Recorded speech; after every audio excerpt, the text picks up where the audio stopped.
अगर आप भी आकाशदीप और मोहम्मद सिराज को शानदार खिलाड़ी मानते हैं तो वीडियो को लाइक जरूर कीजिएगा। दोस्तों, रांची के मैदान पर पहले ही दिन डेब्यूटेंट आकाशदीप की आंधी में सूखे पत्तों की तरह उड़ा अंग्रेजों का बल्लेबाजी क्रम। रूट के तूफानी शतक के बावजूद टीम इंडिया ने कर ली सीरीज जीतने की तैयारी, तो आखिर आकाशदीप के साथ मिलकर सिराज, जडेजा और अश्विन ने कैसे इंग्लिश बल्लेबाजों को नाक रगड़ने पर मजबूर कर दिया। किस भारतीय गेंदबाज ने चटकाए सबसे अधिक विकेट, कितने रन मुश्किल से बना पाई है इंग्लैंड की टीम, पहले दिन की समाप्ति पर क्या है मुकाबले का हाल, उसकी पूरी हाईलाइट तो हम आपको दिखाएंगे। लेकिन उससे पहले आपको क्या लगता है कि आकाशदीप, सिराज और अश्विन में कौन सबसे बेहतरीन गेंदबाज है? अपनी राय नीचे कमेंट बॉक्स में जरूर बताएं। दोस्तों, इंडिया और इंग्लैंड के बीच 5 मैचों की टेस्ट सीरीज के चौथे और सबसे जबरदस्त मुकाबले का बिगुल बज चुका है। 2-1 से सीरीज में आगे चल रही टीम इंडिया ये चौथा टेस्ट मैच जीतकर सीरीज पर कब्जा जमाने के लिए तैयार है। तो वहीं रांची के मैदान पर यह चौथा टेस्ट मैच इंग्लैंड के लिए करो या मरो का हो चुका है। तब इंग्लिश टीम भी इस मुकाबले में कोई गलती करने को तैयार नहीं थी और किस्मत ने भी उनका साथ दिया। इस मुकाबले में जब सिक्का उछाला गया तो टॉस के बॉस बने इंग्लिश कप्तान बेन स्टोक्स और उन्होंने बिना भी कोई समय गवाए पहले बल्लेबाजी करने का फैसला कर लिया। टीम इंडिया सीरीज में पहली बार पहली पारी में गेंदबाजी कर रही थी, यानी कि चौथी पारी में भारतीय टीम को लक्ष्य चेस करना पड़ेगा।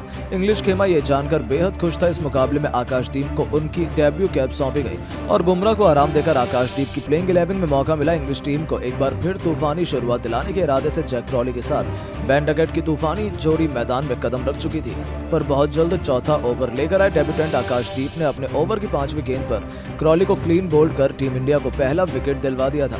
भारतीय खिलाड़ी और फैंस तो जश्न मनाने लगे थे, लेकिन तभी आया कहानी में ट्विस्ट। दरअसल गेंद नो बॉल थी और जैसे अंपायर ने नो बॉल का इशारा किया, मानो पूरे हिंदुस्तान में मातम छा गया। और दोस्तों, जले पर नमक छिड़कते हुए क्रॉली ने 7वां ओवर लेकर आए मोहम्मद सिराज के ओवर में टेस्ट क्रिकेट को T20 नहीं बल्कि सीधा T10 में तब्दील करते हुए उनकी आखिरी 4 गेंद पर पहले 3 खतरनाक चौके लगाकर चौकों की हैट्रिक पूरी की, तो जाते जाते ओवर की आखिरी गेंद पर एक ऐसा करारा छक्का लगाया जिसने तो हर एक हिंदुस्तानी के दिल में खौफ पैदा कर दिया था।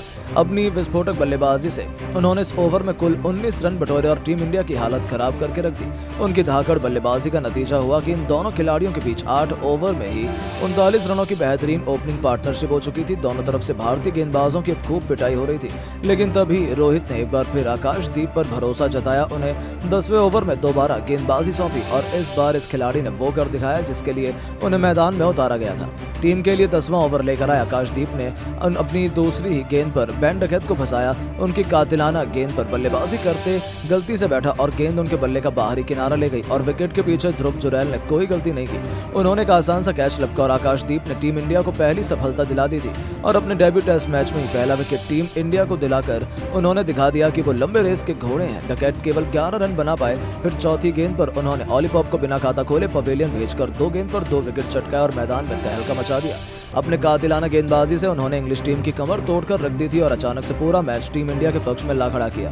10 ओवर में इंग्लैंड टीम 47 रन बना पाई थी और भारतीय टीम ने उन्हें 2 झटके दिए थे, तो फिर जैक क्रॉली को भी इसी खिलाड़ी ने अपना शिकार बनाया। उन्हें क्लीन बोल्ड कर न केवल आकाशदीप ने अपना 3रा विकेट लिया बल्कि टीम इंडिया को 3री सफलता दिलाकर अपने डेब्यू पर ही उन्होंने इतिहास लिख दिया था।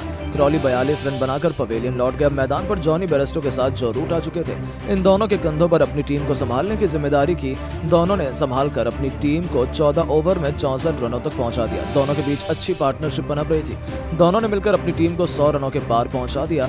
लेकिन तभी इंग्लैंड को 109 के स्कोर पर चौथा झटका लगा। अश्विन ने मैच में अपना पहला विकेट लेते हुए जॉनी बेयरस्टो को पवेलियन भेजा। वो 35 गेंद में 38 रन बनाकर आउट हुए। बेयरस्टो ने जो रूट के साथ चौथे विकेट के लिए 52 रन की साझेदारी निभाई। उनके आउट होने के बाद रूट का साथ निभाने कप्तान बेन स्टोक्स आए, लेकिन आज का दिन उनका नहीं था। रविंद्र जडेजा ने बेन स्टोक्स को पवेलियन भेज इंग्लैंड की आधी टीम को ढेर कर दिया था। अब जो रूट का साथ निभाने के लिए विकेटकीपर बेन फॉक्स मैदान में कदम रख चुके थे। पहले दिन लंच ब्रेक तक इंग्लैंड ने अपनी पहली पारी में 5 विकेट गंवाकर 112 रन बना लिए थे। लंच के बाद जब दोबारा मैच शुरू हुआ तब ऐसा लगा था कि इंग्लिश टीम बहुत जल्द घुटनों पर आ गई, लेकिन फिर जो रूट ने दिखाया कि आखिर क्यों उन्हें टेस्ट क्रिकेट का इतना महान बल्लेबाज माना जाता है। उन्होंने बेन फॉक्स के साथ मिलकर 50 रनों से अधिक की साझेदारी को अंजाम दिया।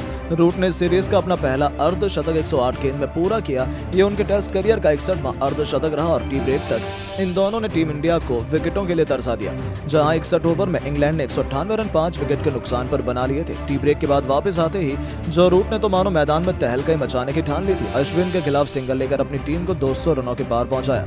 तो फिर 67वें ओवर में अश्विन के खिलाफ बेन फॉक्स ने पहली गेंद पर छक्का लगाकर 100 रनों से अधिक की साझेदारी को अंजाम दिया था। तो फिर जाते जाते अगली 2 गेंद पर भी उन्होंने 2 बेहतरीन चौके लगाए और टीम इंडिया की हालत बिगाड़ दी।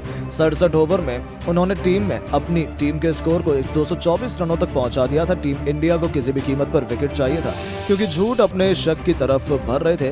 टीम इंडिया को किसी भी कीमत पर विकेट चाहिए था। तभी पारी का 68वां ओवर लेकर आते हैं मोहम्मद सिराज और आते इस गेंदबाज ने चौथी गेंद पर बेन फॉक्स को अपने जाल में फंसा लिया। बल्लेबाज ने बड़ा शॉट खेला, लेकिन गेंद सीधा रविंद्र जडेजा की गोदी में जाकर गिरी और इन दोनों खिलाड़ियों के बीच हुई 116 रनों की साझेदारी भी टूट चुकी थी। जहां बेन फॉक्स 4 चौके और 1 छक्के की बदौलत 47 रन बनाकर पवेलियन लौटे। उनके आउट होने के रूट के साथ निभाने के लिए टॉम हार्टले कदम रख चुके थे। दोनों फूंक फूंक कर कदम रख रहे थे। 73 ओवर में इंग्लैंड ने 234 रन 6 विकेट के नुकसान पर बना लिए थे, लेकिन उनकी रणनीति ज्यादा लंबी नहीं चली। मोहम्मद सिराज ने टॉम हार्टले केवल 13 रन बनाकर पवेलियन की राह दिखाई और इंग्लैंड को 7वां झटका दिया।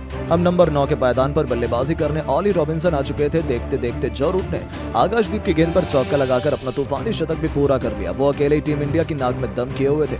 85 ओवर में इंग्लैंड ने 280 रन बना लिए थे। हालांकि जो रूट की अच्छी बल्लेबाजी के बावजूद पहले दिन का खेल खत्म होने तक टीम इंडिया ने इंग्लिश बल्लेबाजी क्रम को तहस नहस कर ये टेस्ट मैच जीतने की पूरी तैयारी कर ली है। लेकिन दोस्तों, अब आपको क्या लगता है कि मोहम्मद सिराज, आकाशदीप और बुमराह में कौन बेहतरीन तेज गेंदबाज है? अपनी राय नीचे कमेंट बॉक्स में जरूर दें और ऐसी शानदार खबरों के लिए चैनल को सब्सक्राइब जरूर करें। धन्यवाद।